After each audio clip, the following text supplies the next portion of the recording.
Welcome to the latest edition of RPPV News, bringing you stories from across the Mornington Peninsula. I'm Catie Sharp, and in an effort to keep our team and our community safe, this is our first fully remote news bulletin. Our top items for this edition are an update on the COVID-19 outbreak as it affects the peninsula, a message from the Mornington Shire Mayor Sam Hearn, the Arthur Seat Eagle chairlift plans for future takeoff, Deborah Ma has an update on her story about erosion at Rye Foreshore, and a chance for Frankston food lovers to win free family meals. Now for the full stories. At the time of this recording, Victoria is in stage 3 of the pandemic plan. RPP's Shivani Pillai has an update on what this means for Frankston and the peninsula. This week, the Mornington Peninsula had the second highest number of COVID-19 cases in Victoria. Beaches are now closed on the Mornington Peninsula until further notice. COVID-19 has forced the closure of all of the Mornington Shire's foreshore camping grounds at Macrae, Rosebud, Rye, Sorrento and Dramana, ending an Easter camping tradition for thousands. Locals have expressed their concerns, if not furor, at the tourist influx. Mornington Shire Mayor Sam Hearn has joined a chorus of others concerned about the impact of day visitors and tourists on holiday on the Mornington Peninsula during the Easter holidays. The more people in the area, the more dangerous the situation will be for everyone, he said. Bruce Bilson, the former Liberal MP for Dunkley and now President of the Committee for Mornington Peninsula, has asked Victoria's Chief Health Officer, Professor Brett Sutton, to stop positively diagnosed COVID-19 cases from travelling to the peninsula. In relation to local business, the Committee for Mornington Peninsula began lobbying the Shire to provide a support package for local business as the coronavirus disaster hit their bottom lines. In response, the Shire has rolled out a series of measures to help local businesses, from fast tracking of approvals and compliance matters to temporary lifting of fees and charges, support for local contractors, and rate and rent relief options for those on council properties. Frankston City Council has also been active and is calling on the community to support the elderly and vulnerable by getting involved in its new Hi Neighbour campaign with the catchphrase, spread the kindness. Complete the form online with your contact details, indicating that you can pick up and drop off groceries, call for a chat, run urgent errands, share extra supplies, or even walk their dog. And now for some good pandemic news. By confining ourselves to our homes, a couple of our viewers and listeners are convinced that they see an improvement in our environment. A listener reported that a pod of dolphins took advantage of the quieter times to swim around Frankston Pier this week in beautiful early morning conditions. Do you agree that when you look across the bay, the sky seems bluer and visibility improved? That seems to be the consensus. Now we go to the Mornington Shire Mayor himself, Sam Hearn, who has a message for us all. I'm standing out the front of a local small business I co-founded a few years ago with a number of friends. It's a not-for-profit cafe that we started to make a difference in the lives of young people in our community.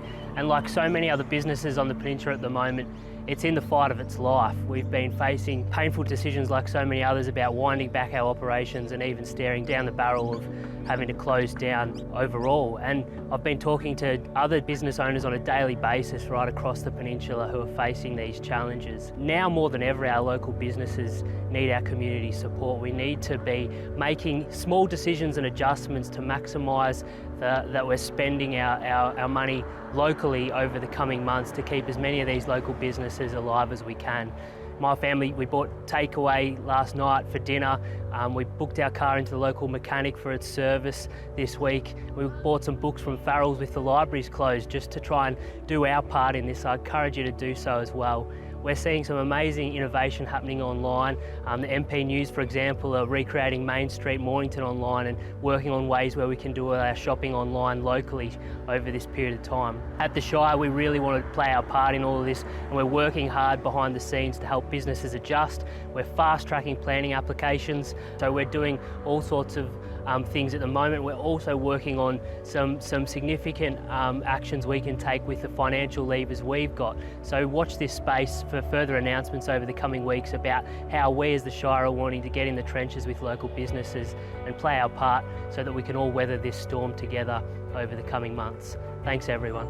Owners of the grounded Arthur Seat Eagle chairlift told Morn Pen News that the ride has only closed to abide with the coronavirus restrictions. The chairlift closed a week ago, the day before the company was put into receivership. While all casual employees have lost their jobs, 11 permanent staff have been kept on to maintain the infrastructure and its gondolas. They are confident that the ride will reopen as soon as current restrictions are lifted. Efforts to secure long-term funding have begun. Plans for Baxter rail extensions are at a standstill, following funding complications between the state and federal governments. The proposed extension would see the Frankston line duplicated and electrified to Baxter, with 2 new stations at Langwarrin and Frankston East. This would alleviate pressure on the Frankston line, which currently has more trains cancelled than any other rail line. When we return, Deborah Marr has an update with regard to the Rye foreshore erosion issues.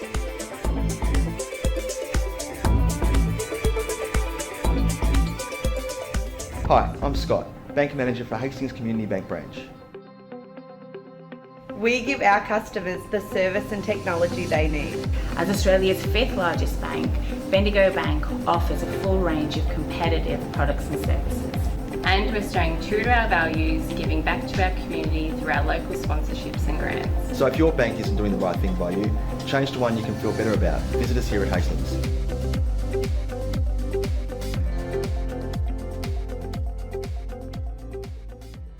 More and more people with a taste for quality are shopping at Eliza Meats. Kevin and his lean team pride themselves on the finest cuts, from juicy steaks and roasts to high-grade mince and sausages. And Eliza Meats are the gourmet specialists. Inquire about Eliza Meats Spitfire. Phone 9787 4473 for a mouth-watering meal fit for a king. It's all at Eliza Meats. See our sponsor Kevin at Eliza Meats, 112B Mount Eliza Way, a station sponsor. Battery World now open in Mornington. We know batteries. We know our 75D23Ls from our DIN 65LHs. And we know which is best for you. We have the range and a spark no one else can match, because we live and breathe batteries. Those beautiful boxes and cylinders that power our lives and our passions. That's why we're the batteryologists. We're Battery World. Battery World Shop 1, 43 Mornington Tyabb Road, Mornington.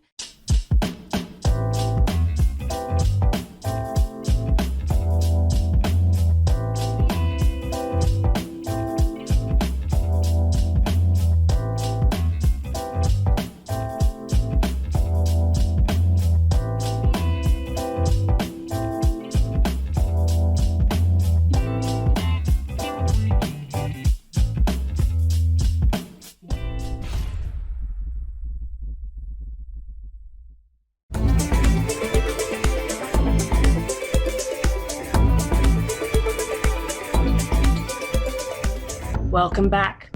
The Rye foreshore erosion problem continues to frustrate locals and holidaymakers as the Department of Environment, Land, Water and Planning fail to answer questions, including why another timber groin was constructed over 12 months ago. Deborah Marr has an update from Delwip. Thanks, Katie. Regional Manager for the Land and Built Environment Program at DELP, Dick Ford, has replied to our questions about the erosion on Rye foreshore. He said DELP has confirmed work commenced to replenish depleted sand on Rye foreshore on the 17th of March this year. The work was to take an estimated 6 days to complete. 1,500 cubic metres of sand were relocated between Rye Pier and the rock wall. Mr. Ford advised that DELP will undertake sand relocation works annually to address excess sand on the foreshore as a result of seasonal sand movements and weather conditions. DELP believed the timber groin constructed over 12 months ago did assist with maintaining sand in front of the campground opposite Ozone Street in Rye. They also believe this renourishment program will protect the coastline, infrastructure and assets, and most importantly, provide a wide and safe beach for community use. Lastly, Mr. Ford added that the project is funded through DELP's Protection of Port Phillip Bay, Beaches and Foreshores program, working in partnership with the Mornington Peninsula Shire. Zach Grimes, coastal planner at the Shire, said his department's job in the partnership is to only relay people's concerns to DELP and not get involved with the erosion issues and nourishment program. It must be said that DELP has not satisfied the concerns of locals and holiday makers with regard to the continued erosion of beech and banksia trees on Rye foreshore. DELP also did not offer an explanation as to why beech erosion had worsened since the construction of the timber groin, and in fact, why there was a need for the groin in the first place. Locals believe that DELP is letting erosion continue to occur. DELP's solution to deal with the matter is to shift a bit of sand around every year with an excavator. Furthermore, the Rye foreshore playground has also problems with the positioning of an access ramp. The ramp was constructed to aid people living with a disability to access the beach. Sand movement has caused a big drop from the ramp to the sand and is now deemed unusable. I'm still waiting on a response from Nepean MP Chris Brain after I spoke with him a couple of weeks ago, saying he will look into the matter. And please, everybody stay safe in these unusual conditions. Thank you. Back to you, Katie. Students from Flinders University exploring a shipwreck off the coast of Rye have made an interesting discovery. The vessel, which was sunk in 1853, was found to have used timber types from 5 Australian states. An associate professor in marine biology at Flinders University claims it could be the first time such a wide variety of timber was found on an Australian-made vessel. And Frankston food lovers could win a family meal each week if they pledge to order online to help keep their local cafes and restaurants afloat during the pandemic. More than 140 people have signed a petition promising to order takeaway food from their favourite eatery at least once a fortnight as part of the Frankston Food Move. The awareness-raising movement is a 3-month campaign encouraging local residents to join the pledge and spread the word via their social media channels using the hashtag #TheFrankstonFoodMove. Now we cross to David Robertson for the Bendigo Bank market update. March 2020 marked the start of the COVID-19 bear market and was a month like no other in so many respects. An update on this unique economic market and social shock and what to look out for next. As we said in our update a month ago, March was going to be a month for central bank and government actions around the world to try to combat the economic impact of the virus. And as far as Australia was concerned, the fact that we had relatively low government debt going into the crisis meant that we could afford fiscal support. The extent of the social distancing measures to achieve the necessary flattening of the infection curve was obviously well beyond initial estimates, so the fiscal support kept growing. But again, the good news is that we could better afford the 10% of GDP that the government has committed to so far, with another 6.5% in the form of lending facilities to help impacted businesses. For the first time on record, we had 2 Reserve Bank rate cuts in March, so the official cash rate is down to its effective floor at 0.25%. And also for the first time, the RBA kicked off quantitative easing, so the 3-year bond yield will also be anchored at 0.25% thanks to QE.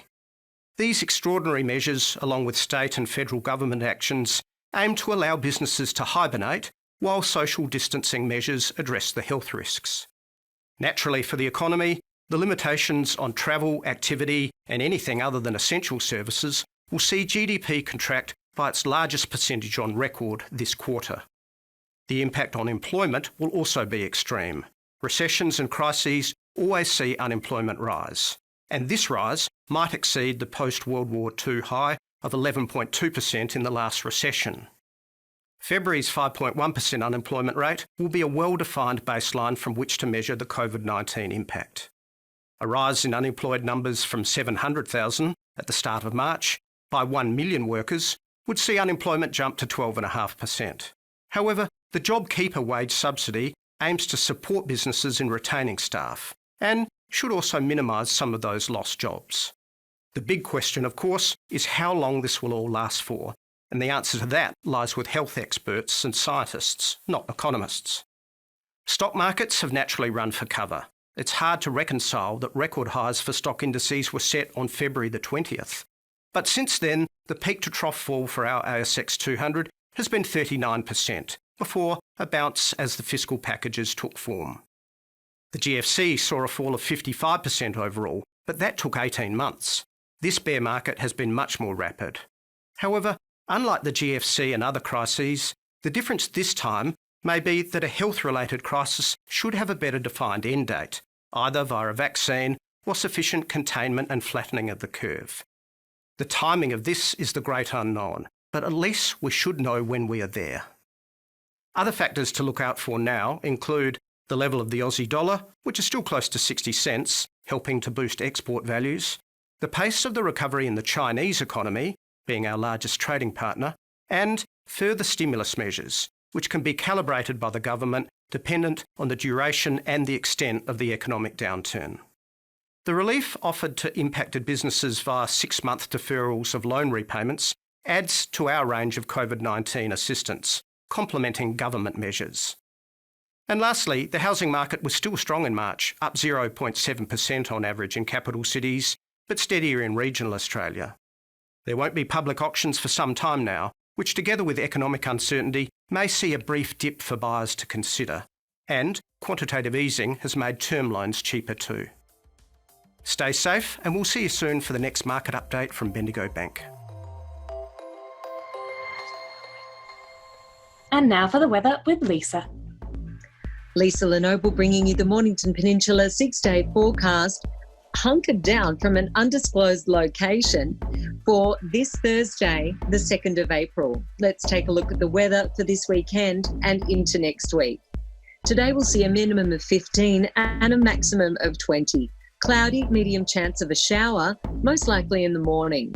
Winds will be east to southeasterly, 20 to 30 k's, turning southerly, 15 to 20 k's in the middle of the day, then becoming light in the late afternoon. On Friday, we'll see a minimum of 13 and a maximum of 25. Partly cloudy, medium chance of a shower in the evening, and a chance of a thunderstorm in the afternoon and the evening. Winds will be light, becoming northerly, 15 to 25 k's during the day. On Saturday, we'll see a minimum of 11 and a maximum of 18. Cloudy, high chance of a shower, the chance of a thunderstorm and possible hail in the afternoon. Winds will be west to northwesterly, 30 to 45 kilometres an hour. On Sunday, we'll have a minimum of 9 and a maximum of 17. Cloudy, high chance of a shower. Winds west to northwesterly, 35 to 45 k's, tending west to southwesterly, 30 to 45 k's during the morning. On Monday, we'll see a minimum of 10 and a maximum of 19. Cloudy, medium chance of a shower. Winds will be westerly, 25 to 35 k's, tending southwesterly, 20 to 30 k's during the day. On Tuesday, we'll see a minimum of 11 and a maximum of 18 degrees. Partly cloudy with slight chance of a shower. Winds will be southwesterly, which will be 15 to 25 k's, turning southerly, 15 to 20 k's during the day. That's it for this week's weather. One important message. Happy birthday, Mama, for your 70th birthday. I wish I could be there with you. That's it from me. Wishing you all the best. Keep safe and tune in next week. I'm Lisa Lenoble. Thanks for watching on RPPV. And there will be no surf report from us until our beaches reopen. If you're looking for entertainment, RPPV has a new series of Getting to Know You, hosted by Gavin Williams. A series of stories about Peninsula locals. The first episode is about poverty and homelessness on the peninsula and features our Mayor, Sam Hearn. You can watch it now on rppv.com.au. And that's all from our team here at RPPV News, serving the community with stories that matter to you. We want to thank each of you who are helping to keep our peninsula safe by staying isolated. You may be isolated, but remember, you're not alone. We're all in this together and our community will be the stronger for it. Stay safe, wash your hands, and check on people. Keep watching and tell your friends, bringing you the news from coast to coast across the Mornington Peninsula. I'm Catie Sharp. See you for the next edition.